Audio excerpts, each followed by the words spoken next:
I was born, my mom played music with 4 friends. There's a photograph of them in our living room.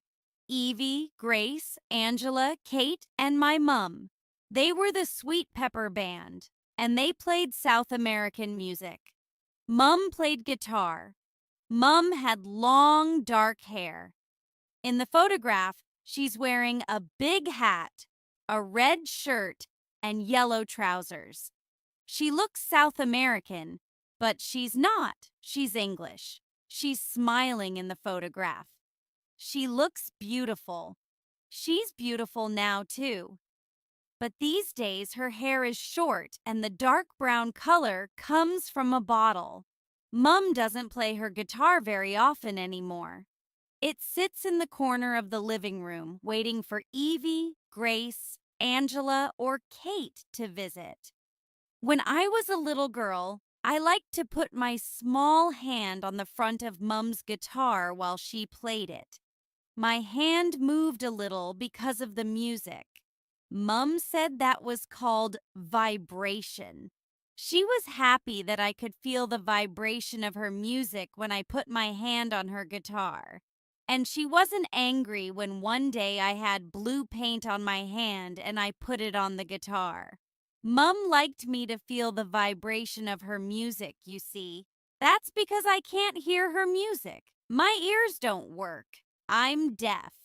I was born like that. Sometimes I think that's why Mum doesn't play music very often because she knows I can't hear it. And now that I'm 18 years old, my hands are too big to put them on the front of the guitar. I don't know if Mum was sad to have a deaf baby. She tells me I was beautiful when I was born. I had lots of blonde hair and blue eyes that went brown like hers after a few months. But I don't think Mum's sad because she smiles all the time.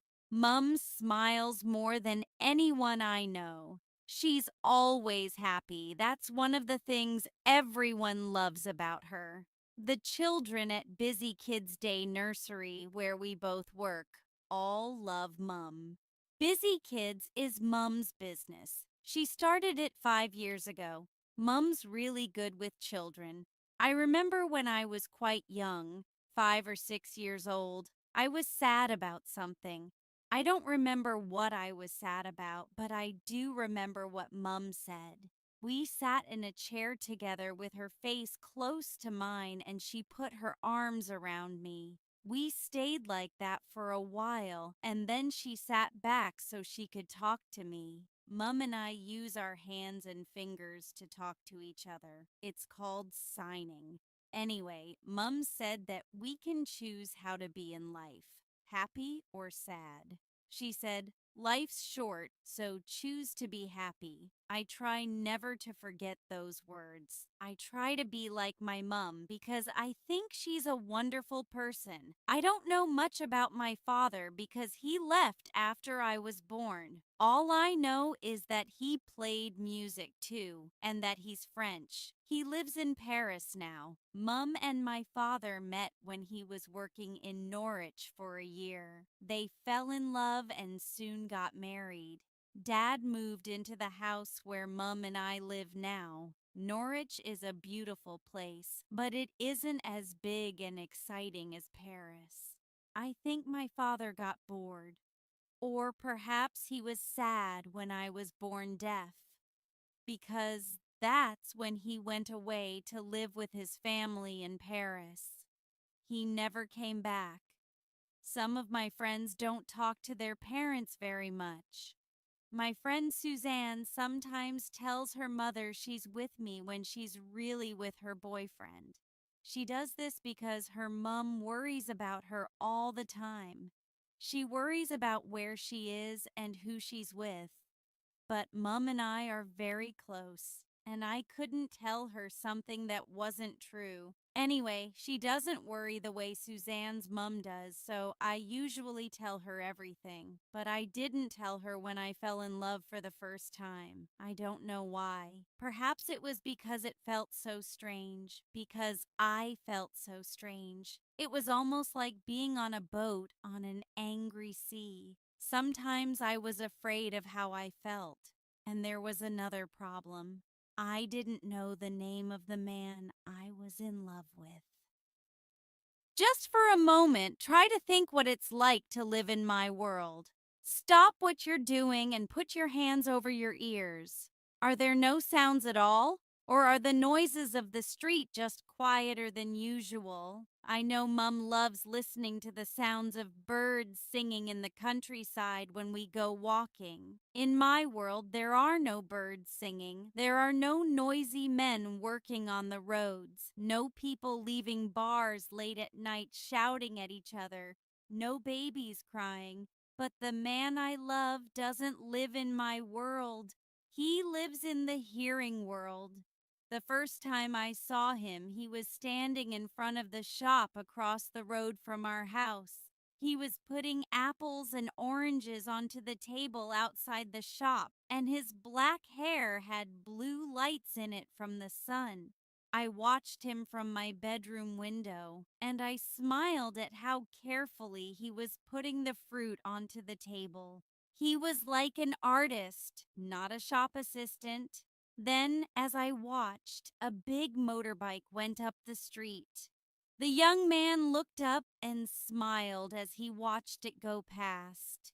I saw the motorbike go past, but he heard it first, then saw it. After the motorbike was gone, he went back to his fruit. But then a small girl fell off her bicycle close to the shop, and he ran to help her. He knew she wanted help because he heard her. In only 1 minute, I already knew 4 things about him. He had beautiful black hair. He liked motorbikes. He was kind to apples, oranges, and little girls. And of course, he could hear. Until I first saw him, I didn't think very often about being deaf. It's all I've ever known, and I can't do anything to change it. And all my boyfriends have been deaf. But after I saw the young man, I wanted to be like most other people. I didn't want to be different. I soon found out that he only worked at the shop on Saturdays. After that, I went in there to buy something each Saturday. Every week I wanted to talk to him, but every week I just smiled and paid for my things. Things that I didn't really want. Mum often looked at me strangely when I came back from the shop. "We didn't need any apples, Samantha," she said once. "I bought some yesterday." And another time, "We've already got biscuits in the cupboard." On Saturdays, I always wanted to go to the shop, but I always felt afraid too. I never felt very comfortable as I walked across the road. I played with the money in my pocket like a child going to buy sweets. And then sometimes when I got to the shop, I waited for a moment outside, reading the postcards in the window. People who want to sell things write about them on a postcard, and the young man puts them in the window. Car, 5 years old. Cat needs good home. Large fridge, nearly new.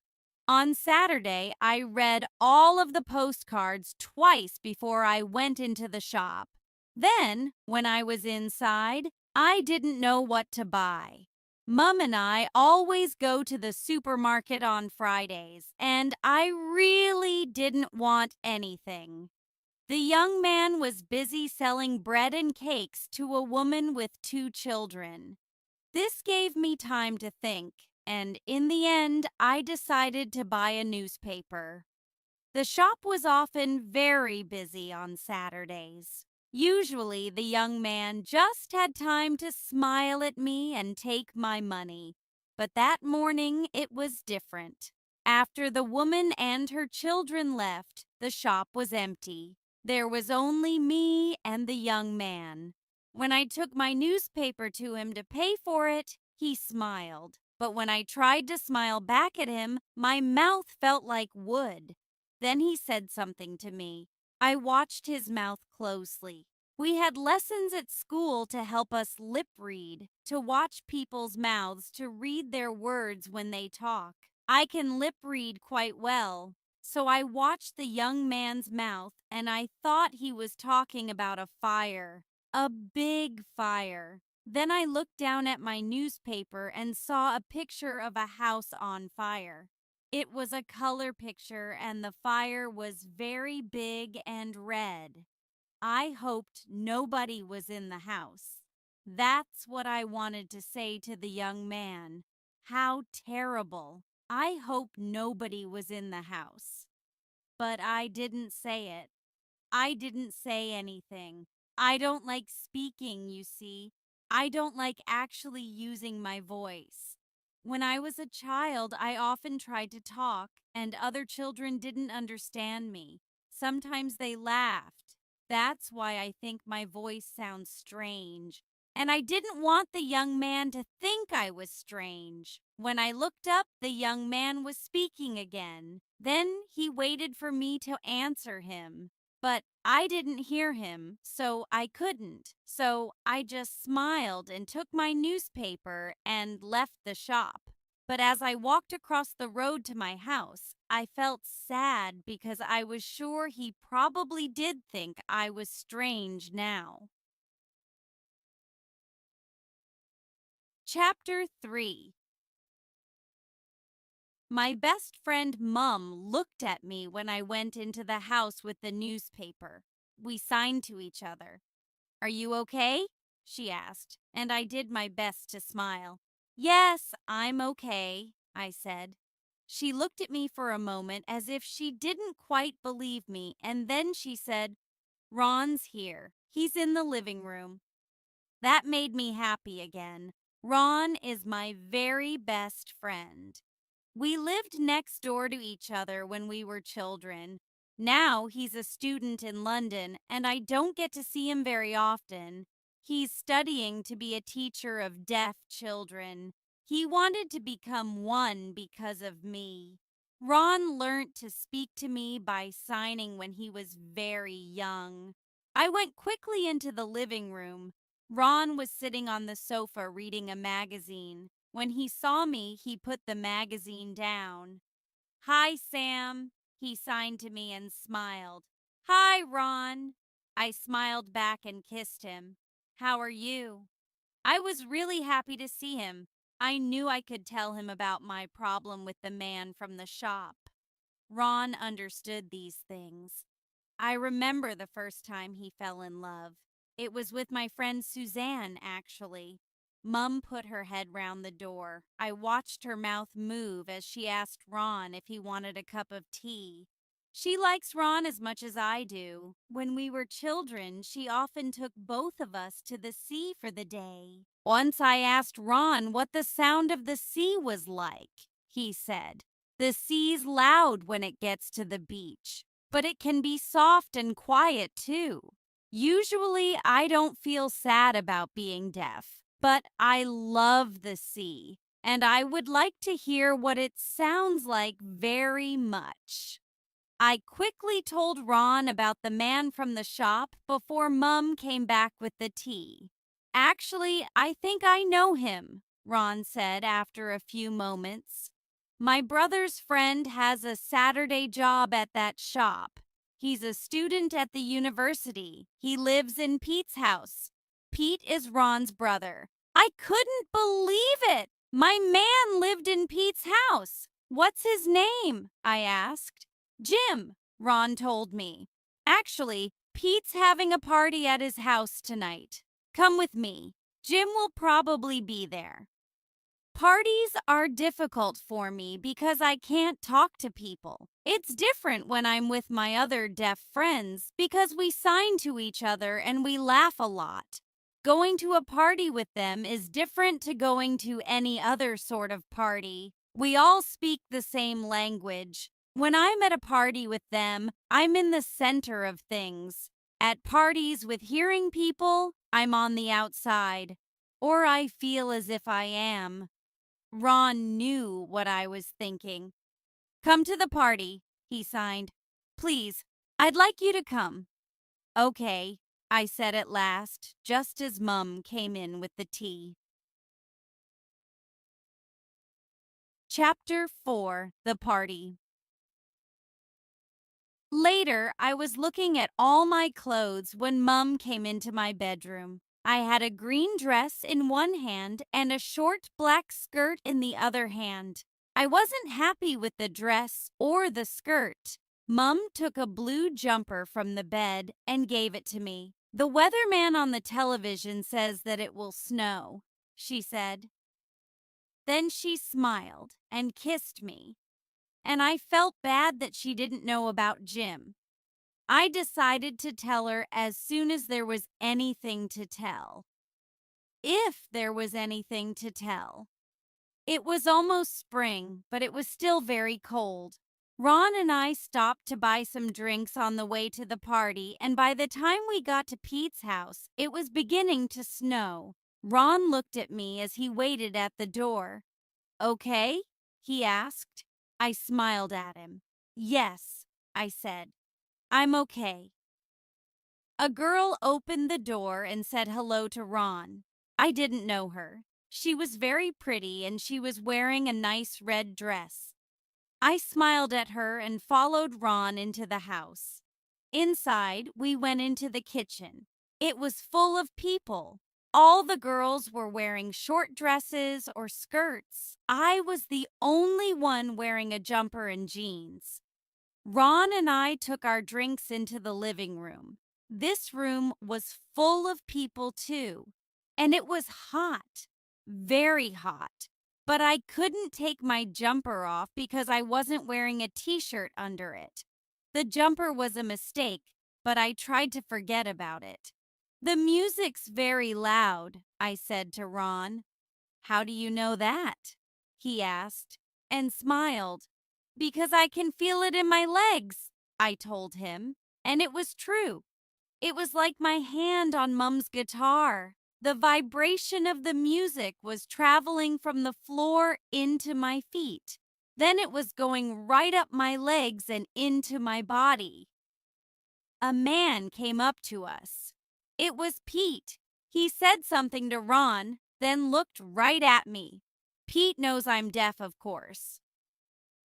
"Hello, Sam," I saw his mouth saying. "Where's Jim?" I wanted to ask, but I didn't. I just said hello and smiled. Pete talked to us for a while. Then he went to change the music. Ron talked to me. People in the room watched us talking with our hands. People often watch when I use sign language. It's interesting for them, I think. Ron told me about the fun he was having with his new friends in London. He talked a lot about a girl called Mary. "Is Mary your girlfriend?" I asked him, and his face went a bit red. "At the moment, she's just a friend," he said. "But I want her to be my girlfriend." I thought about Jim. Where was he? Why wasn't he here? The party was in his house. Ron often knows what I'm thinking. "He'll come soon," he told me. Around 10 o'clock, Ron was talking to some other friends across the room. I felt very hot in my jumper, so I decided to go into the garden for a short time. Outside, everything was white. There was snow everywhere, and it was beautiful. The garden looked like a big white cake, and I was the first person to walk on it. Or I thought I was the first person to walk on it. But after a few moments, I saw that I wasn't. I could see empty places in the snow made by shoes, footprints, but I couldn't see anyone. But I knew someone was there because just then something very cold hit the side of my face. Snow. Chapter 5. Snow Fun. More snowballs flew past my face. Then I saw someone come out from behind a white tree. It was the man from the shop. It was Jim. I laughed and quickly made a snowball. Then I sent it through the air. But Jim moved so quickly to one side, the snowball hit a tree behind him. So I started to make another snowball, but before it was ready, Jim threw a new one at me. I laughed again. Then I ran behind a wall and made lots of snowballs. When they were ready, I came out from behind the wall. But Jim had made lots of snowballs too. and soon I was very wet. After a few minutes, I was laughing so much my stomach hurt, just the way it does when I'm laughing at parties with my deaf friends. When I looked up at last, I saw that Jim was standing quite close to me. I also saw that something was wrong. He wasn't smiling now. He was looking at me. I remembered how he looked at me in the shop, and I knew it was the same now. He was waiting for me to answer him, but I couldn't. I looked into his face, waiting for him to speak again. After a while, he did, and this time I watched his mouth very carefully. There was an outside light on the side of the house. Anyway, the snow all around us made it almost as light as day. "What's your name?" he asked. This time I knew it was very important for me to say something. "Sam," I said carefully. "My name's Sam. Samantha." Then I told him, "I can't hear what you say. I'm deaf."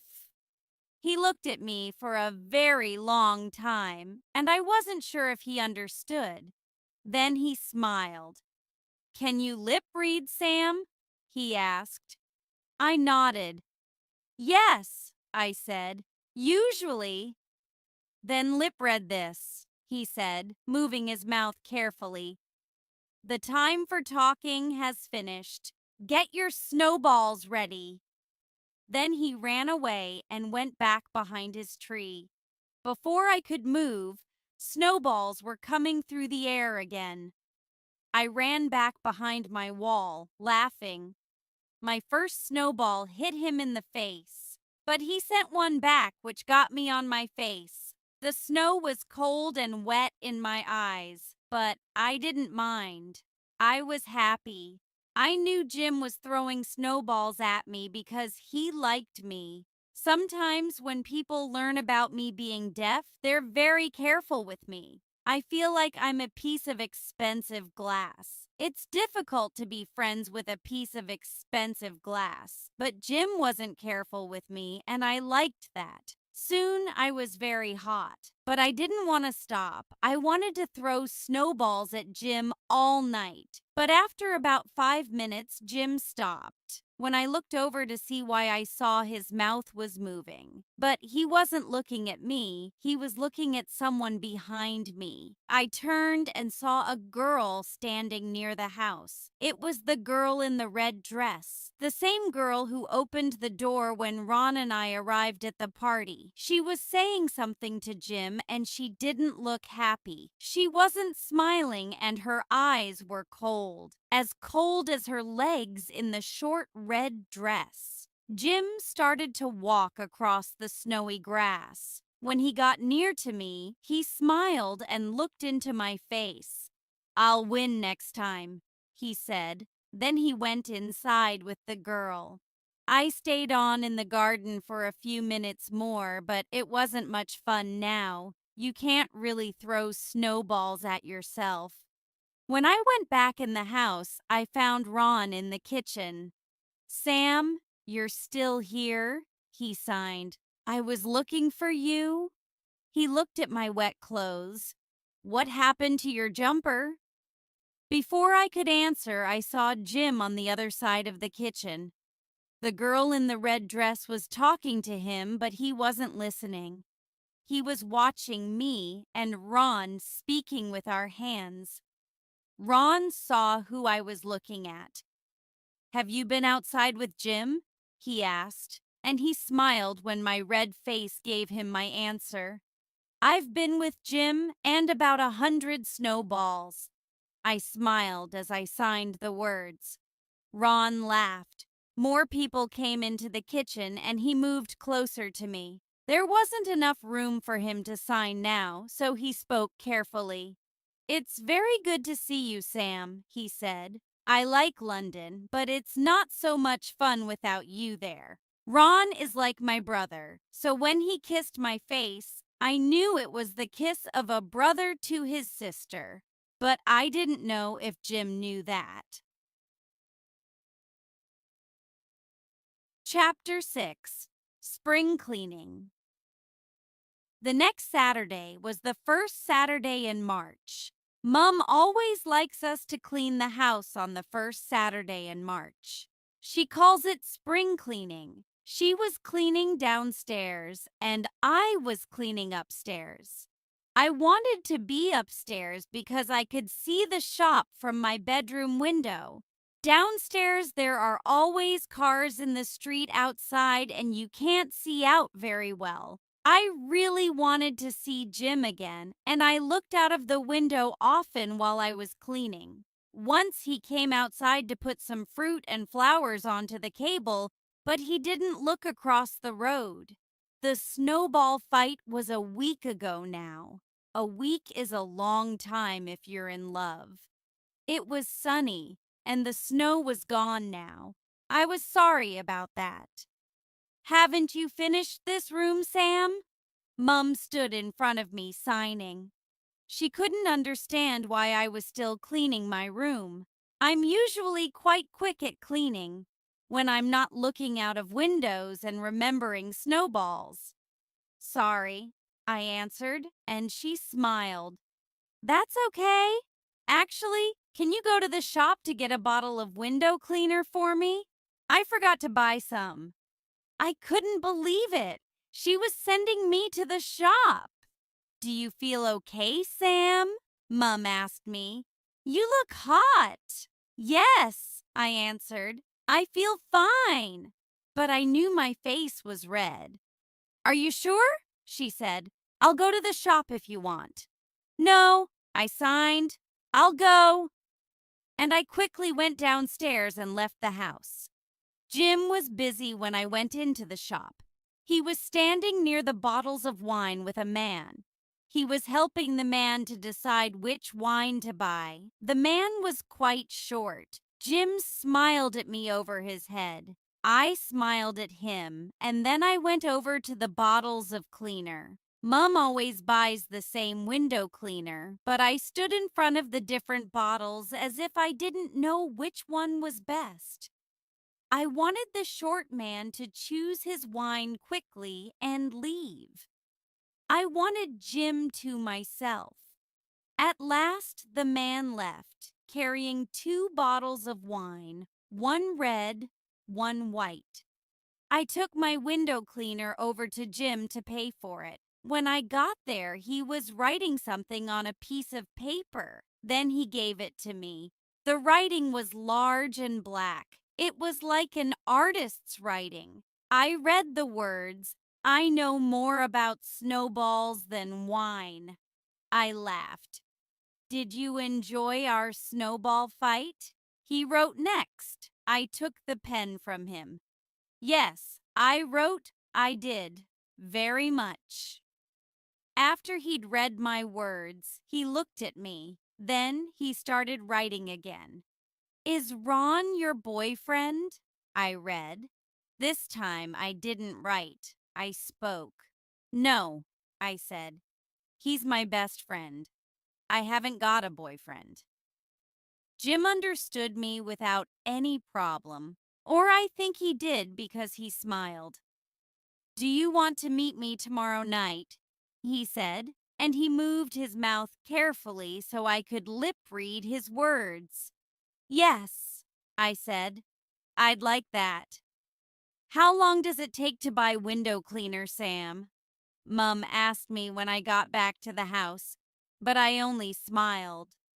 Sorry, Mum, I signed and hurried quickly upstairs.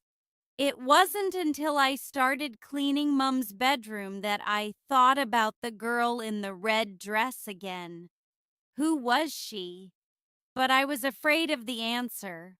I liked Jim too much, and I didn't want to think about the girl in the red dress. Chapter 7. A New Boyfriend. Next day, Mum and I went to Winterton for a walk. Winterton is one of my favorite places. It's east of Norwich by the sea. Winterton is where Mum took me and Ron when we were children. It takes about 45 minutes to drive there. We put on our coats and made some coffee and some sandwiches to take with us. On the beach, it was cold but sunny. Some children were running by the sea with their dog. As we walked along, I told Mum about Jim. When I was finished, my face was a bit red. "You really like him, don't you?" she said, looking at me. It was windy by the sea. Mum's hair was all over her face, but I could see her smile through it. "Yes," I said, "I do." Just for a moment, she looked a little sad. She walked ahead a short way. Then she looked back at me. "Love is wonderful," she said, smiling again. "Enjoy it while you can, Sam. Enjoy it while you can." I did enjoy myself that evening, very much. Jim and I went to a bar in the center of Norwich. It was in the old area of town, close to the river. There was a pool table in the bar. I like playing pool. Ron taught me how to play years ago. Now I'm better than him. Jim saw me looking at the pool table, and the next moment he was putting some money into the side of it. We played and I won easily. It only took 5 minutes. My last boyfriend got angry when he lost, but when I looked at Jim, I saw that he was laughing. I liked that. "Very good," he said, "but my snowballs are better than yours." Then he looked at me. "Can you understand me?" I smiled. "Yes," I said. "I can understand if you speak slowly. Can you understand me?" Jim smiled too. "Yes," he said. "I can understand you very well." We sat down together at a table, and for the next 2 hours we talked. Most of the time we spoke to each other, and sometimes we wrote things down. I didn't think about how we were talking. I was too interested in what we were saying. This was what I found out about Jim. He was 21 years old and he was studying English at university in Norwich. This was his last year as a student. His family lived in Derbyshire, in the middle of England. He had a brother of 25, a sister of 17, and a dog called Skye. He liked walking in the hills near his family home. He told me that in winter the hills were often white with snow. Winter was his favorite time. Then he told me the only two things he didn't like about Norfolk. There weren't many hills, and it didn't snow very often. Mum has told me that people who live in different places in England sound different when they speak. People from Derbyshire sound different to people from London, and people from London sound different to people from Norwich. They have different accents. So I knew that Jim probably had a different accent to the other people around us in the bar. Then Jim wanted to know about me, so I told him about my job at Busy Kids. I said that I spent a lot of my time playing and that the children don't mind about me being deaf. "I won't always work at Busy Kids," I finished. "I like working there, but I also like writing stories. One day I want to write a book." "I'm sure you will," Jim said. "You'll write a book and you'll be famous." "I just want to be happy," I wrote on his piece of paper. But I was already happy. Happy being with Jim. "What's it like to be deaf?" Jim asked then, and I thought for a moment. "You don't mind me asking you that, do you?" Jim asked. "No," I wrote. "I want to tell you, but it's difficult." "I think it must be very peaceful," Jim said. "I like noise, but sometimes I need to be quiet. That's when I go to the countryside for a walk." He laughed. "But actually, the countryside can be a very noisy place. There are cars and animals and birds singing." "Mum likes listening to the birds sing," I told him. "Yes, I do too," he said. "And the sound of the wind in the trees." "Sometimes my world is too quiet," I said. and Jim touched my hand. "Don't be sad," he said, and I smiled. "I'm not sad," I said, and it was true. I was very happy being with Jim. "I think being deaf is a bit like swimming underwater," I told him. "You know, when you're swimming and you look up through the water, everything looks different. The water changes everything." Jim moved his chair near to mine and took my hand in his. "Fish always live in the water," he said. "It's all they know." "Yes," I said, and I knew he understood what I was trying to tell him. Fish don't know that the water makes things look different.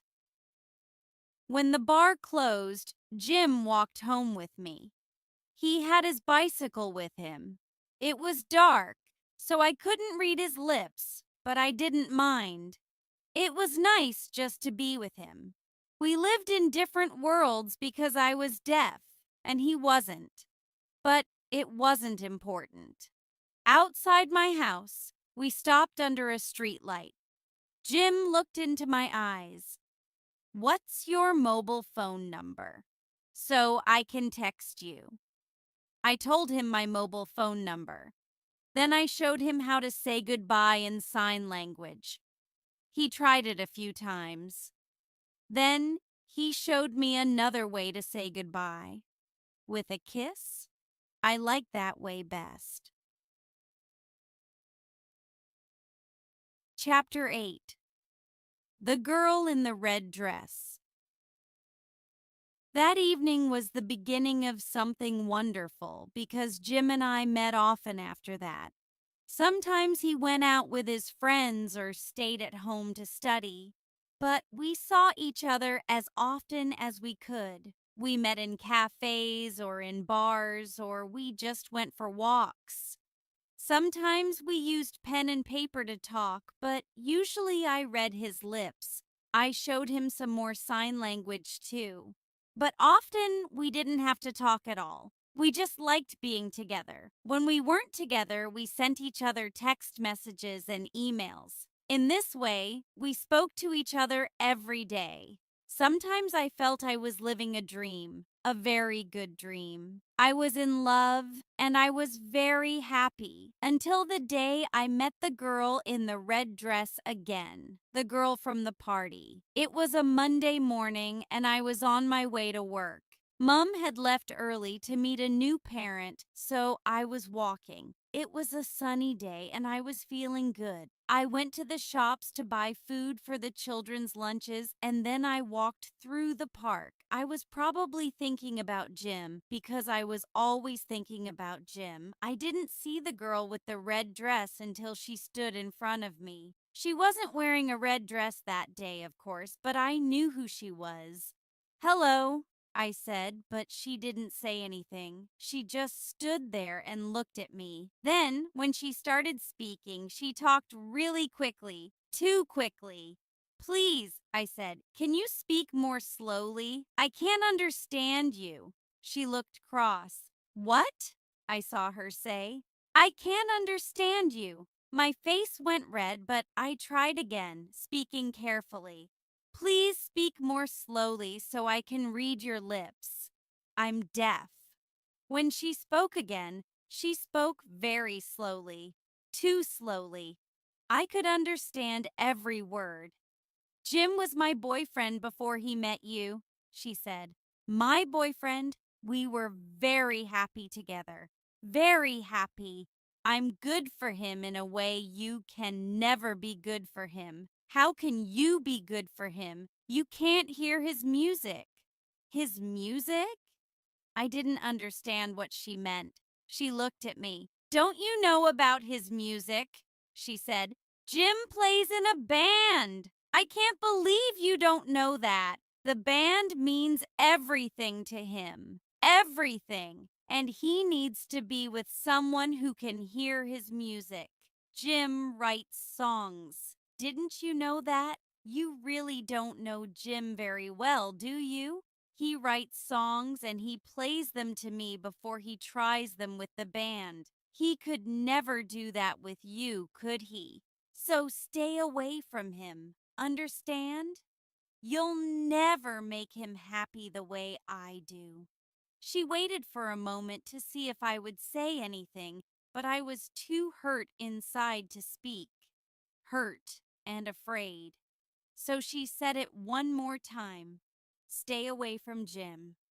Then she left. There was a seat in the park under a tree. I sat down on it and watched her walk away. My head hurt. It was lull of her words.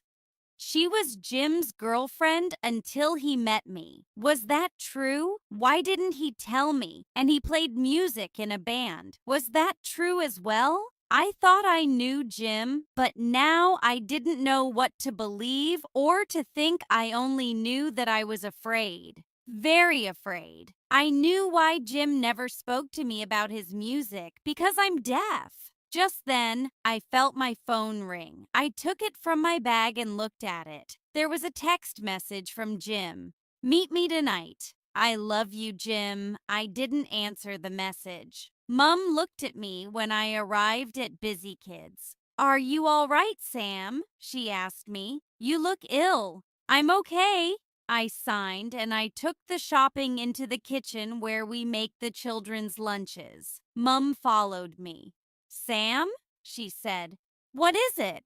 I didn't want to talk about it, but Mum's face was very worried, so I told her. "You must speak to Jim," she said. "Do you want me to phone him?"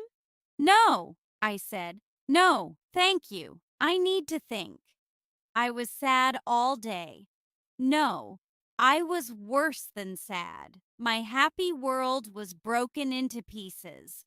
At 4 o'clock, Mum told me to go home early. "I've got a friend coming for dinner, but I'm busy here," she said.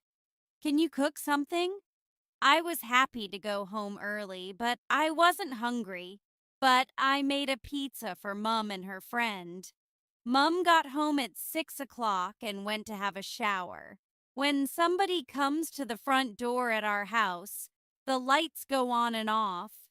Then I know that someone's there. The lights in the kitchen went on and off while I was making a salad, and Mum was in the shower. I went to the front door to see who it was. I could see a man through the glass. It was Jim. I opened the door. He was smiling, but I couldn't smile back. I was pleased to see him, but I was sad too because of the meeting with the girl. "Hi, Sam," he said. "These are for you." Then I saw he had some flowers. Beautiful flowers. Red roses. Lots of them. Flowers for a boyfriend to give to his girlfriend. But in my head, I saw the girl from the party in her red dress. The roses were the same color as her dress. Did Jim give her roses when he was her boyfriend? "Thank you." I took the flowers from him, and when I looked up again, Jim was saying something. Except, of course, I didn't know what it was. I don't think I have ever felt so sad about being deaf as at that moment. Jim took the flowers back from me and put them down on a table inside the house. Then he put his arms around me. I knew he was trying to show me what he wanted to say to me. It was the same thing as his text message, the same thing as the roses. "I love you." I was happy that Jim loved me, but I was still sad because I knew love wasn't enough. Chapter 9, Pizza and Talking. When I was about 15 years old, my favorite books and films were all love stories. The stories were all the same. There was a man, the hero, and a woman, the heroine. They met. But there was always a problem which meant they could not be together at first. Perhaps the hero was hurt by love in the past and didn't want a girlfriend now, or the heroine had an important job and didn't have time for a boyfriend. Anyway, these books or films always finish in the same way. The hero and the heroine know that they are in love, so the problems aren't important. The only important thing is their love. When we tell children stories, we often finish, and they were happy ever after. It's the same with love stories. The hero and the heroine are always happy ever after. Happy together always, with no problems. But real life is different to stories, and I'm not a heroine. Anyway, I read hundreds of those books when I was 15, and there was never a story about a deaf girl with a boyfriend who played music. I moved away from Jim as Mum came down the stairs. Her hair was wet, but she was smiling at Jim. I soon saw that he was the friend coming to dinner. "I don't want you to be sad," she signed to me while Jim put the roses in some water. So I phoned Jim and asked him to dinner. "After we've eaten, you can tell him why you're sad, and until then, I can find out more about him." She was smiling like the children in the busy kids' nursery smile sometimes. When they've done something a little bad, I don't usually feel angry with the children, and I couldn't feel angry with Mum. While we are the pizza, Jim and Mum talked. Mum laughed a lot. I knew she liked Jim. Of course she liked Jim. Sometimes Mum signed to me to tell me what she and Jim were talking about. His studies at university, his family, her days as a musician with the Sweet Pepper Band. "Jim's father plays guitar," she told me. "He was choir famous when he was a young man. Isn't that interesting?" Mum was like a young girl. She was having fun talking to Jim, but I sat quietly, watching them. I didn't eat very much. I wasn't hungry. I think Mum was asking Jim more questions about his family, but I just felt sad that I didn't already know about his father being a famous musician. After 2 months of being Jim's girlfriend, I didn't know his father was a famous musician. I didn't know about Jim playing in a band. And I didn't know that the girl from the party was his girlfriend before me. What else didn't I know? "I'm going out now," Mum said to me after dinner. "I'll wash the plates when I come home. You stay here and talk to Jim." I saw her say goodbye, and then she left. I took Jim's plate. "Do you want a coffee?" I asked him. "No, thank you," he said. He was looking at me, waiting, but I didn't know what to say or how to begin. I only knew that I wanted to sign to him what I was thinking and feeling. I wanted him to understand signing. Signing is my first language, and I wanted to talk to him about the girl from the party in my first language. Jim waited until I was looking at him. "Your mum told me what happened," he said. "She told me about Lauren." So, I thought, that's what she's called. Lauren. I didn't like her, and I didn't like her name. "Sam," Jim said, "Lauren wasn't my girlfriend when you and I met at the party. We did go out together for a few months, but that was last year. We're just friends now, or we were friends." Oh, I'm so angry with her for hurting you. I didn't think Jim would lie to me, but he didn't tell me about his music. Jim knew what I was thinking. "I'm sorry I didn't tell you about my music," he said. "You didn't tell me because it's a problem," I said, but he didn't agree. "No," he said, "that's not true." "Yes, it is," I said. "I told him he loves music and I can't hear music. It's a big problem. I told him he doesn't want a deaf girlfriend. He wants a hearing girlfriend." But now Jim couldn't understand me. I wasn't speaking very well because I was angry and sad. So I wrote it down for him. You want a girlfriend who can hear your music. I'm not good for you. Jim's face was very sad. Don't say that, he said. It isn't true. I know what I want, and that's you. You are good for me, Sam. You're very good for me. When I didn't answer, Jim started to write again. I want to be with you, Sam. I want to be with you too. That's what I wanted to write, but I didn't because I couldn't forget Lauren's words. Maybe Jim did want me. Maybe Lauren just wanted to hurt me, but her words were true. I could never know Jim, the man who played music. So, could I ever really know Jim? Chapter 10. Jim's Band. Jim went home after that. I told him to go because I needed to think. Before he went, he wrote something down and gave it to me. I read it after he left. It said, I believe that sometimes it's more important to feel than to think. We love each other. Don't forget that. I didn't forget it. I thought about it all the time, but I also remembered Lauren's words and Jim's music. It was the worst time of my life. Mum knew I was sad.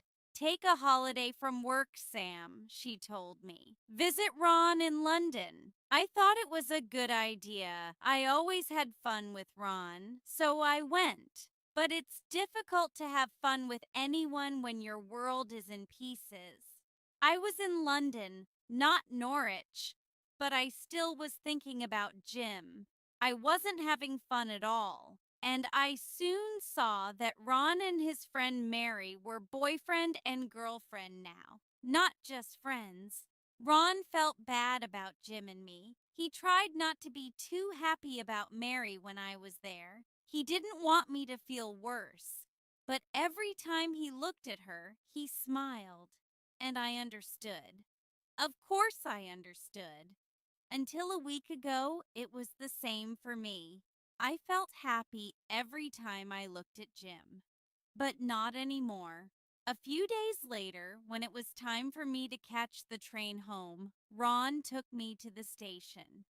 We stood together on the station platform with hundreds of people hurrying to work around us. Ron signed to me, Sam, I don't think of you as my deaf friend, he said. I think of you as my kind, funny friend. I'm sure it's the same for Jim. I'm so lucky to have you as my friend, I told him. We kissed and said goodbye, and then I got on the train. I wanted to believe Ron, but Lauren's words were always in my head. Jim wants to be with someone who can hear his music. I knew it was true. When I got home, Mum looked at me. She saw in my face that nothing was different. Send Jim a text message, Sam, she said. Please, speak to him. I hate to see you like this. I can't, I told her. She looked at me for a long time. Do you know what I think? She said. I don't think this is about Jim at all. I think it's about your father. I looked at her, but I didn't say anything. I wanted to know what she meant. I didn't want to tell you this, she said, but now I think it's best. Mum's face was sad, and I felt afraid. What is it? I asked. She closed her eyes for a moment. Your father left us because he met another woman. A woman who didn't have any children and who thought your father was wonderful. She didn't want to play guitar or have children. She only wanted to be with him. Sam, your father didn't leave because you were deaf. He left because he didn't want to be a father to any child. Mum was very sad now. She was crying and her face was wet. I wanted to put my arms around her, but she started signing again. You think Jim will leave you after a few months because you're deaf, but I think you're wrong. Jim isn't the same as your father. He doesn't just think about himself. He's a good man and he loves you. She smiled at me. Oh, Sam, I understand. I really do. When you love somebody, you feel afraid. But it's better to feel afraid than to feel sad. Sometimes you have to fight for what you want. She put her arms around me, and soon we were both crying. Then, after a few minutes, she smiled at me. She looked happy now, like Mum again. Get your coat, she told me. I know where Jim is. We can go to see him. I didn't ask any questions. I just did what she said. I wanted to see Jim. I wanted to see him very much. Mum drove through the city center. I didn't know where we were going or how she knew where Jim was. I was busy thinking about love stories and about the problem keeping me from Jim. It wasn't that I was deaf, and it wasn't because my dad left when I was born. It was me. I was making problems because was afraid. I was fighting against something I really wanted, and it was stupid. I could never kill my love for Jim. It was too strong. After 10 minutes, the car stopped, and I saw we were near a church. But Mum didn't go into the church. She went up to the building next to it, St. Mark's Church Hall. Before she opened the door, I stopped her. How did you know where to find Jim? I asked her. Mum smiled. I came here while you were in London, she said, and smiled again. Follow me. It's all right. Then she opened the door and went in. After a moment, I went in after her, and there was Jim with 4 other men. They were playing music, and I knew this was Jim's band. Jim was playing drums. There were 4 drums of different sizes. Jim was playing all of them. His hands were moving very quickly, quicker than Mum's hands when she's speaking to me. I watched him play for a few moments.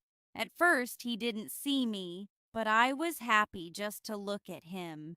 It was very good to see him again. And now I was really seeing him. Because this was the Jim who played music. This was the real Jim. Chapter 11. Happy ever after, I knew the music was loud because I felt the vibration of the sound in the floor under my feet.